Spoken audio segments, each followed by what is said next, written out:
교독으로 같이 읽겠습니다.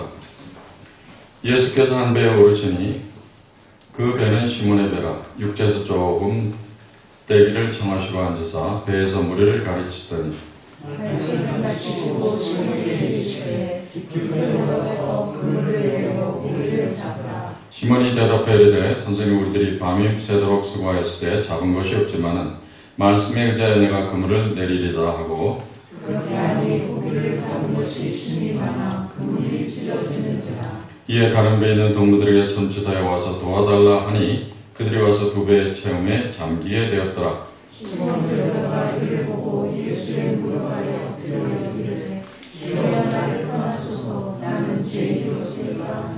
이는 자기 및 자기와 함께 있는 모든 사람이 고기 잡힌 것으로 말미암아 놀래고 베드로의 아들로서 시몬의 동역자인 야고보와 요한도 놀랐습니다. 예수께서 시몬에게 이르시되 무서워하지 말라. 이제 너는 내가 사망을 주셔야 하시니. 같이 읽겠습니다. 그들이 배들을 육지에 대고 모든 것을 버려두고 예수를 따르니라. 아멘.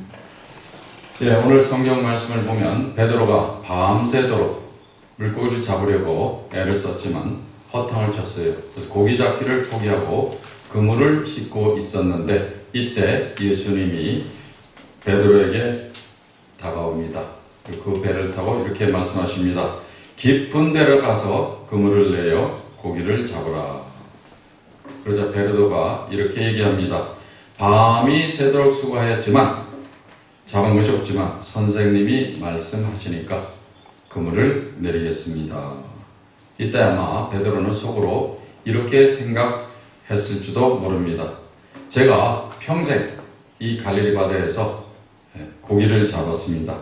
이 호수에서 업으로 잔뼈가 굵은 사람입니다. 지금 나가봤자 고기 안 잡힙니다. 하지만 제가 존경하는 선생님께서 이렇게 말씀하시니까 한번 나가죠. 헛수고 한번 하면 되죠. 까짓거 나갔다가 그냥 안 잡히면 안 잡힐 것 뻔하지만 그냥 돌아오면 되죠. 그런데 베드로의 예상과 달리 물고기를 엄청 많이 잡게 됩니다. 한 배에 물고기를 다 실을 수가 없어서 그 근처에 있는 다른 배를 불러서 두 배 가득 실었는데 고기가 하도 많아서 두 배가 다 그냥 물속에 잠길 정도로 많이 잡았습니다. 베드로가 그 그물에서 물고기를 퍼 담는데 갑자기 일선을 멈춥니다. 그리고 예수님을 쳐다봅니다. 정신이 들었어요. 물고기에만 정신이 팔렸던 베드로가 정신이 탁 들렸어요. 기적이다. 이건 일어날 수 없는 일이다. 이 기적을 보고 베드로가 한 말이 무엇입니까? 주여, 나를 떠나소서. 나는 죄인입니다. 오늘은 베드로의 삶을 살펴보면서 하나님을 만난 사람의 특징을 살펴보려고 합니다. 첫째, 하나님을 만난 사람은 자신이 죄인인 것을 깨닫습니다. 기적을 보고 베드로가 예수가 신이라는 걸 알았어요. 그때 하나님을 만난 순간 베드로가 자신이 죄인인 것을 고백합니다. 이론은 간단합니다. 하나님을 만난 사람은 자신이 죄인인 것을 깨닫습니다. 하나님을 만나지 못한 사람은 자신이 죄인인 것을 깨달을 수가 없습니다. 순서를 바꿔서 얘기하면 자신이 죄인인 것을 인정하는 사람은 하나님을 만난 사람이고 자신이 죄인인 거 인정하지 못하는 사람은 하나님을 만나지 못한 사람입니다. 이거는 설명하기 힘들어요. 왜냐하면 영적인 현상이기 때문에. 그렇지만 그 현상은 이렇다는 겁니다. 제가 수업을 하다 보면 믿지 않는 학생들이 가장 기분 나빠하는 것, 전도하다 보면 믿지 않는 사람들이 가장 기분 나빠하는 것 무엇입니까? 왜 기독교인들은 왜 사람들 다 죄인이라고 그러냐? 나 죄인 아니야? 하나님을 만나지 못한 사람들은 절대로 자기가 죄인이라는 것을 인정하지 못합니다. 왜 그렇습니까? 하나님의 기준이 아니라, 영적인 기준이 아니라 자기의 기준, 자기의 머리로, 세상의 기준으로 자신을 보기 때문입니다. 세상에 상당히 힘든 사람이 있습니다. 어떤 사람을 만나면 힘이 듭니까? 여러 가지 종류 사람도 힘든 사람 있지만 그 중에 하나, 자신이 스스로 완벽하다고 생각하는 사람 만나면 좀 힘듭니다. 이런 착각하는 사람들은 왜 상당히 힘듭니까? 자신만 옳다고 생각해요. 그래서 딱 흑백 논리 사로잡혀가지고 중간길 거부합니다. 모 아니면 도. 그래서 자기는 정의인데 다른 사람은 다 틀립니다. 요새 한국의 상황이 이런 착각에 빠졌다 하는 생각이 듭니다. 내 편은 무조건 다 옳고 다른 편, 자기 편 아닌 경우는 다 무조건 틀려요. 하버드 대학의 교수 마이클 샌델이 자신의 저서 정의란 무엇인가에서 정의를 무엇으로 정리했다고 했습니까? 이거는 제가 여러 번 얘기해서 아마 합창으로 답을 말할 수도 있지 않을까 생각이 드는데, 마이클 샌델은 정의는 공동선을 추구하는 것이다, 이렇게 정리했어요. 이거는 정치가들처럼 그래 너도 좋고 나도 좋고 나눠 먹자 이걸 얘기하는 것은 아닙니다. 나의 생각, 나의 사상이 완전하지 않다는 것을 인정하라는 것입니다. 그러니까 서로 인정하다 보면 공동의 선을 추구하게 되겠죠. 이 마이클 샌델의 사상은 기독교 사상과 일맥상통하는 그런 부분이 있습니다. 자, 기독교 정의는 하나님의 사랑에 바탕합니다. 때문에 기독교의 정의는 내 입장에서 불의하다고 생각하는 사람도 포용합니다. 정의를 독점한 사람은 남을 비판하며 남을 죽이려고 합니다. 사랑에 바탕한 기독교의 정의는 같이 사는 길을 모색합니다. 누구 생각하고 비슷해요? 마이클 샌델, 공동선을 추구하는 정의. 그래서 기독교의 정의, 공동점을 찾아볼 수가 있습니다. 남을 살게 해주는 것, 다른 말은 뭐예요? 이웃사랑입니다. 나도 살고 너도 사는 길을 마련해서 이웃사랑을 실천하는 우리가 되기를 바랍니다. 하나님을 만난 베드로는 자신을 낮추는 고백을 합니다. 주님, 나는 하나님 이 신 감당할 수 없습니다. 나 죄인입니다. 나를 떠나주세요. 자, 자신이 죄인인 걸 깨달은 사람, 그 결과 하나님을 만난 사람은 삶의 자세가 달라집니다. 하나님 만나서 자기가 죄인인 걸 깨달은 사람, 하나님이 내가 죽을 수밖에 없는데 예수가 나를 십자가에서 나를 대신하여 죽으시고 나를 속량했다 믿는 사람은 하나님을 주인으로 모십니다. 베드로가 하나님 만나기 전에는 자신이 죄인인 거 모를 때에는 예수님을 뭐라고 불렀어요? 선생님. 내가 존경하는 선생님. 근데 하나님을 만난 후에는 자신이 죄인이라는 걸 깨달은 후에는 베드로가 예수님을 뭐라고 부릅니까? 할렐루야 주님 하고 부릅니다. 이제 베드로 인생의 주인이 바뀌었습니다. 자신이 죄인인 걸 깨달은 사람은 인생의 주인이 바뀝니다. 자신이 자기 인생의 주인이 아니라 예수님이 자기 인생의 주인이 됩니다. 이때 주님이 내 안에 거하게 됩니다. 자, 예수님을 내 인생의 주인으로 모시면 주님이 내 안에 거하게 됩니다. 주님이 내 안에 거하고 내가 주 안에 거하면 어떻게 된다고 했습니까? 성경 요한복음 17장 7절은 이렇게 약속합니다. 너희가 내 안에 거하고 내 말이 너희 안에 거하면 무엇이든지 원하는 대로 구하라. 그리하면 이루리라. 이 시간에 생각해 보시기 바랍니다. 나는 주님을 정말 내 인생의 주인으로 모시고 있는가? 그것이 되면 주님이 내 안에 거고 내가 주님 안에 거고 내가 주님의 말씀대로 살면서 어떻게 돼요? 내가 원하는 대로 이루리라. 주님을 주인으로 모시고 살고 있는가? 나를 낮추고 주님을 높이는 삶을 살고 있는가? 신앙훈련은 나를 낮추고 주님을 높이는 훈련입니다. 다른 말로 신앙훈련은 내 생각을 버리고 하나님의 생각을 붙잡는 훈련입니다. 우리 동원비전교회가 감사를 강조하면서 감사훈련을 합니다. 근데 감사훈련도 따지고 보면 내 생각 버리고 하나님의 생각을 붙잡는 훈련입니다. 내 생각은 뭐예요? 내가 원하는 대로 이루어져야 감사할 수 있다. 이게 내 생각합니다. 내 생각입니다. 이거는 잘못된 생각입니다. 하나님의 생각이 무엇입니까? 범사에 감사하라는 것이 하나님의 생각입니다.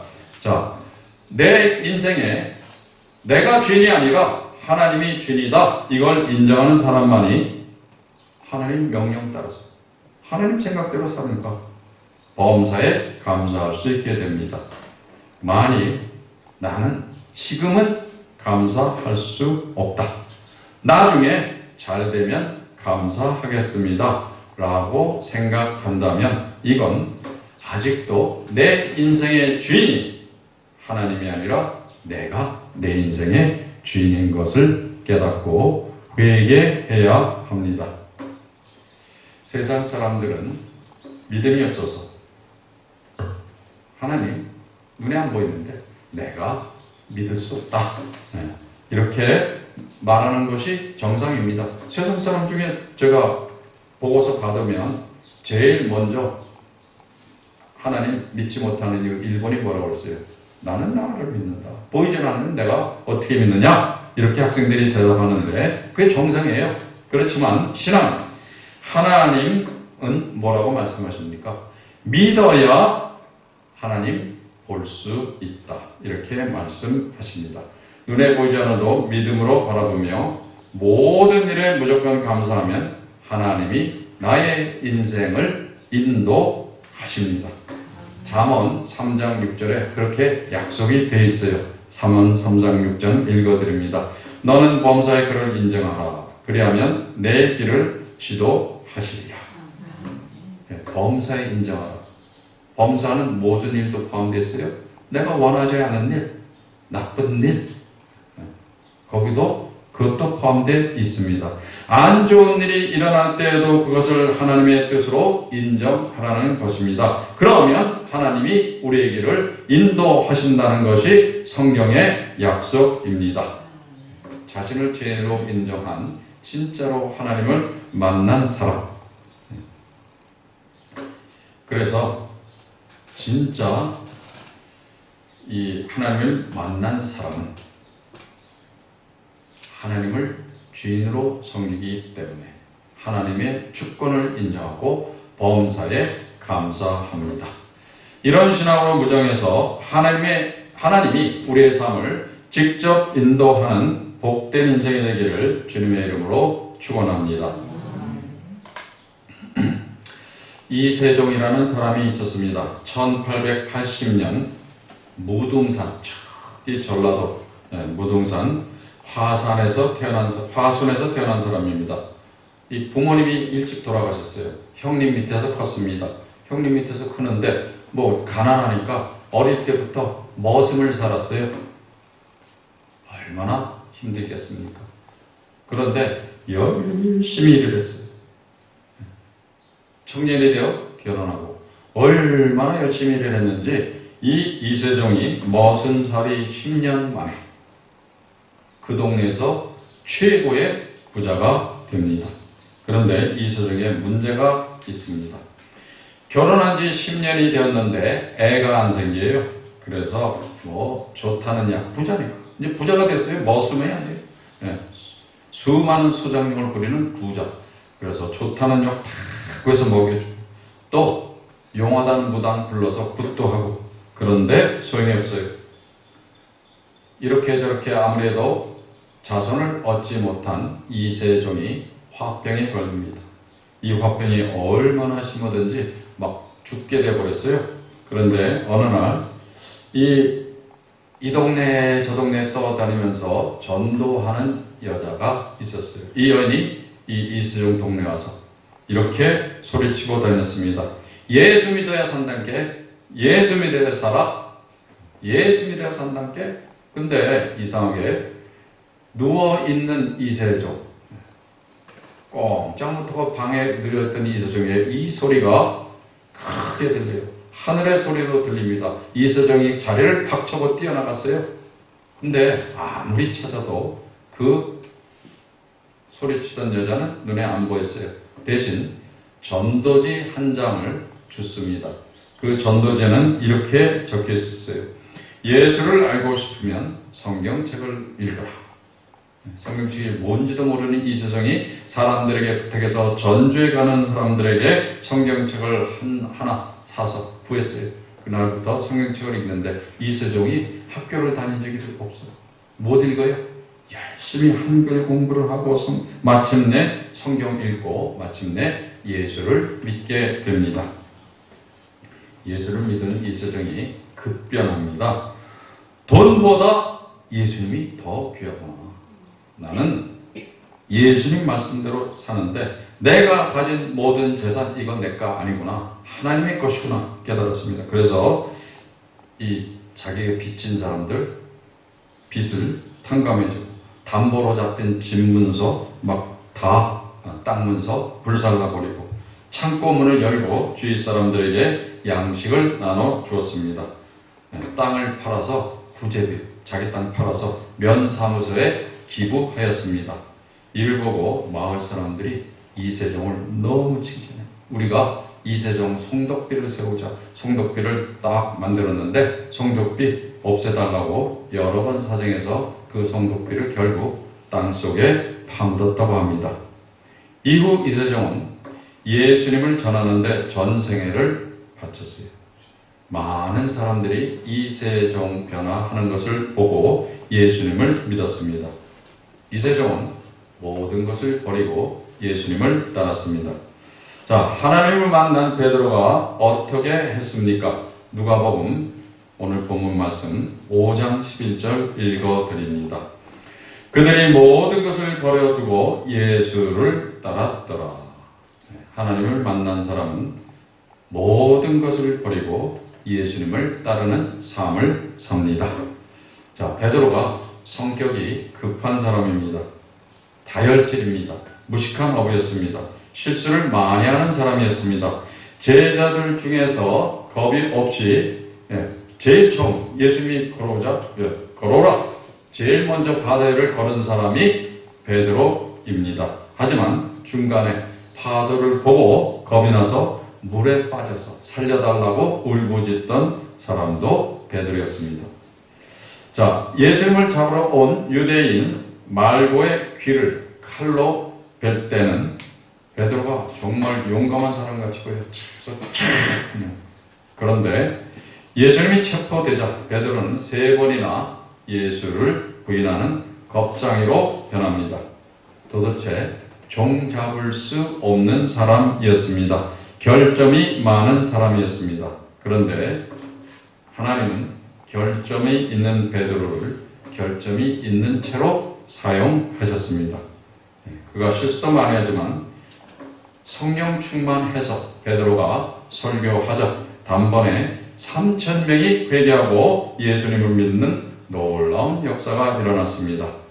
결점 때문에 그를 버렸다면 이런 일은 일어날 수가 없었겠지요. 사람마다 성격이 다르고 개성이 다릅니다. 우리 각자 가진 성격 개성도 이게 하나님이 주신 것입니다. 하나님은 우리의 모습 그대로 우리의 결점이 있는 그대로 우리를 사용하십니다. 자, 여러분의 이 시간에 돌아보며 나는 그러면 내가 받은 소명은 무엇일까? 혹시 나는 소명 받은 거 없어 이렇게 생각하는 분이 있다면 그것은 잘못된 생각입니다. 큰 것만 소명이 아니에요. 내가 내 삶 살면서 위대한 일, 큰 일만 소명이 아니라 내가 하는 지금 내 현재 입장에서 내가 하는 조그만 일에서도 자신의 소명을 찾아가는 것이 우리 기독교인의 삶입니다. 자, 요한복음 21장 18절에서 예수님은 베드로에게 이렇게 말씀하십니다. 내가 진실로 진실로 내게 이르노니 젊어서는 내가 스스로 띠뛰고 원하는 곳으로 다닐거니와 늙어서는 내 팔을 벌리리니 남이 내게 띠뛰고 원하지 않는 곳으로 데려가리라. 이 말은 베드로가 순교할 것을 미리 예수님이 예언한 것입니다. 예수님은 베드로에게 너는 이제 사명을 수행하다가 순교할 것이다. 미리 알려주셨습니다. 전승에 의하면 전승이라는 것은 우리가 확실히 확인되지는 않았지만 전해 오는 이야기. 베드로는 네로 시대에 로마에서 십자가형을 받았다고 합니다. 그런데 이때 베드로는 나를 거꾸로 십자가에 매달라고 요구했다고 합니다. 주님이 십자가에 달렸는데 나 같은 자가 오히려 어떻게 똑같이 그렇게 매달리겠냐? 나를 거꾸로 매달려 달라. 베드로가 어떻게 이렇게 할 수 있었는가? 이제 자기 자신이 죄인이요. 이제 나를 구원한 예수님이다. 이제 나의 인생의 앞길은 예수님이 나에게 주신 소명을 다하는 것이다. 이렇게 인정하고 깨달았기 때문입니다. 예수님이 뭐라고 그랬어요? 이제 너는 나를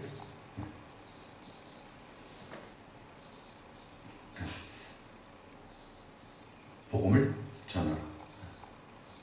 양을 먹이라. 이렇게 예수님이 말씀하셨는데 그 소명을 베드로가 다 자신의 사명으로 생각하고 평생을 그렇게 사는 것입니다. 자, 중간 정리를 합니다. 하나님을 만난 사람은 첫째, 자신을 죄인으로 인정합니다. 그 결과가 무엇이라고 그랬어요? 자신을 죄인으로 인정한 사람은 뭐예요? 하나님을 죄인으로 인정한다. 내 생각을 버리고 내 판단 버리고 범사에 감사합니다. 범사에 감사하는 우리가 되기를 바랍니다. 둘째, 하나님 만난 사람은 뭐라고 그랬습니까? 내 욕심이 아니라 하나님이 주신 소명을 따라 삽니다. 베드로와 이 세상의 공통점이 무엇이었습니까? 모든 것 버리고 예수님을 따라 살았습니다. 셋째로, 하나님을 만난 사람은 이웃을 사랑합니다. 특히 인종을 초월하여 모든 사람을 사랑합니다. 베드로가 원래 이방인 배제하던 사람입니다. 유대인들은 이방인 배제합니다. 그래서 이방인들과 같이 식사 안 합니다. 근데 베드로가 하나님이 보여준 환상을 보고 고넬료의 집, 고넬료가 이방인이잖아요. 찾아가서 그들과 같이 식사를 합니다. 그러자 유대인들이 시비를 걸어요. 왜 너는 율법을 어기고 이방인 집에 들어가서 이방인들과 식사를 하는가? 이렇게 문책을 합니다. 이때 베드로가 뭐라 그래요?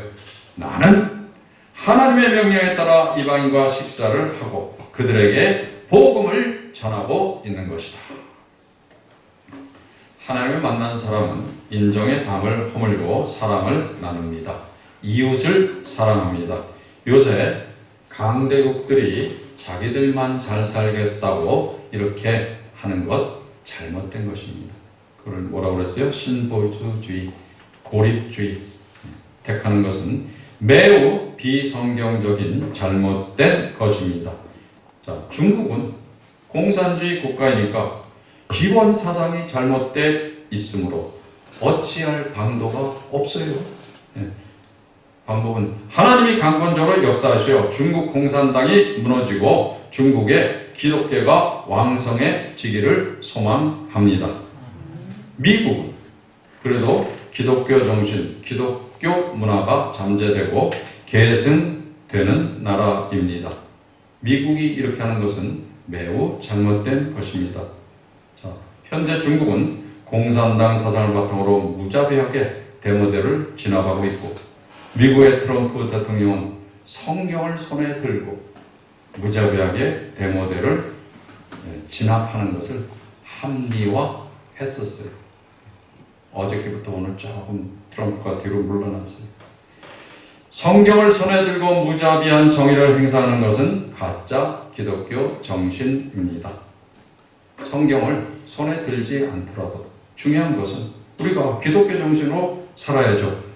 그래서 사랑에 바탕한 정의를 행하는 것이 진짜 기독교 정신입니다.